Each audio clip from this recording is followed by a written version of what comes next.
Oh, great to meet you, ladies. First of all, before we get to the team and the season, can you one by one introduce yourself and tell people where you went to school?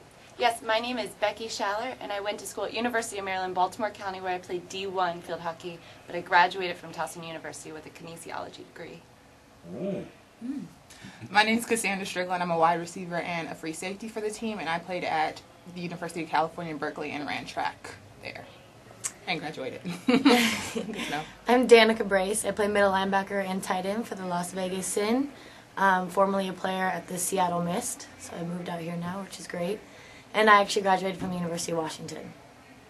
Cassandra, Berkeley's crazy, isn't it? Aren't there people walking around campus naked? All the time. All the time? All the time. We had tree huggers and people living in trees, throwing pee at officers and everything like that. Now, what's a tree hug? It was people, basically, they didn't want us to knock down the trees for the athletic stadium that we were building. So they stayed there. They lived there for like over 2 years until it was approved that they had to get kicked out. That sounds terrible. It was awesome. It's pretty lit. I remember that was a big deal. It was People living in the huge. trees. They just opened the new stadium now, and Yes. they lost Saturday, but that was, I remember watching that. Let's not talk about my team losing. No, that was a poor performance against Reno. How would you describe the drug use there compared to other places?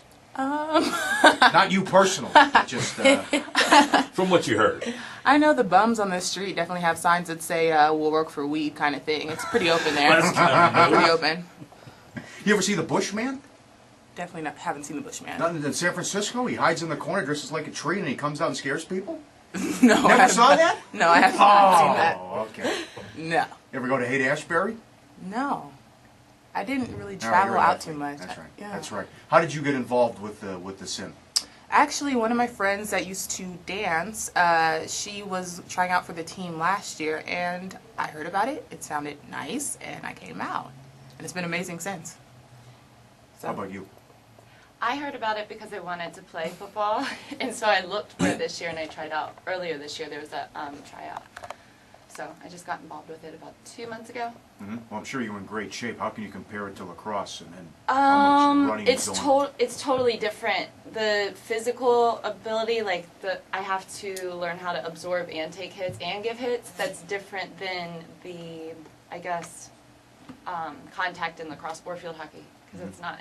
I mean, we don't wear pads, just a mouth guard. So, but I mean, it's fun. I like the pace of the game. It's fun to learn and just evolve as an athlete at a new level. It's challenging, but like, it's something that I really enjoy doing because you get better every single day. So.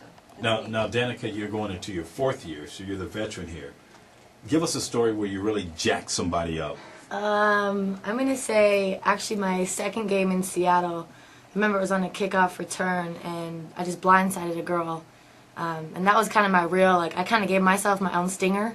So I hit her, and her cleats went up in the air, but I kind of gave myself a nice little run for the money as well. And that was kind of like my own welcome to the LFL.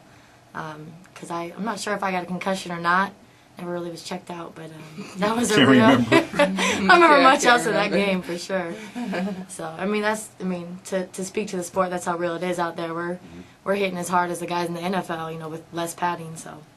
Have there been serious injuries? Oh, there's lots of stuff. I mean, there's girls, a lot of ACL, MCLs, broken hands, ribs, all kinds of stuff. Because there's a difference between some of the girls that are, you know, maybe 120 pounds out there.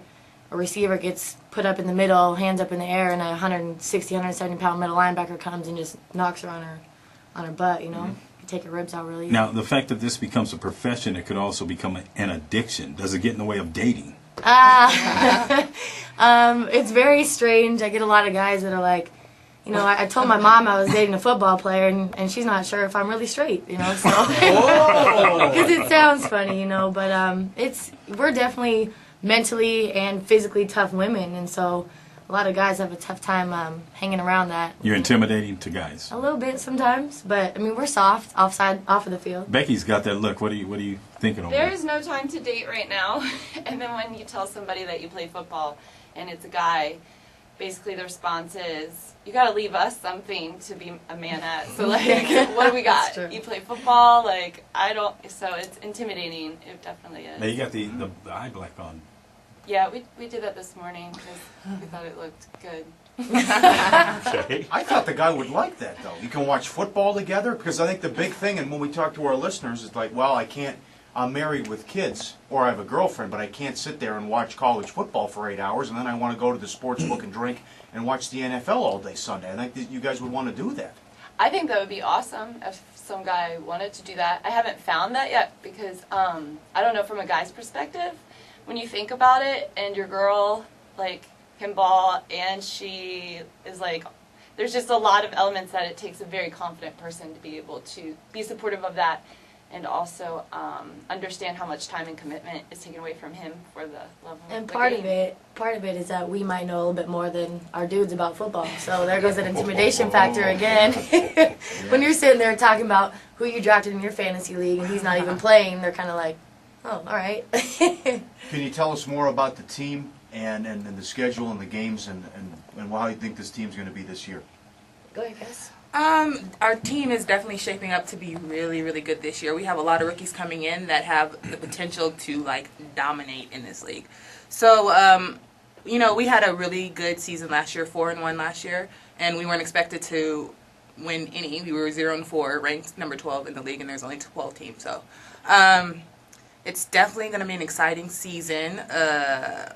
If we have a lot of returners come back and the rookies show up, then it's about to be done.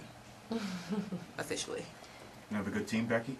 I'm excited to be part of this team because it's only the second year and the league has been a league for 3 years. So it's kind of like the Cinderella team, like the expectations for us might not be as high as the others or we don't have as big of a fan base. I like that challenge. I like being part of something that's going to grow and I like being like from the ground up and with a new coach, and it's just the feeling of just building something from nothing is really cool. Hey, Cassandra, with Becky being a rookie, gonna haze her? I mean, I'm not cutting my hair. No, we're not. We're not planning on doing anything rational. Like that's that. No. We're not. We're not gonna hard knock it at all. We're not dyeing any bald spots. We're not doing anything like that. Just don't fall asleep around us. In the hotel room.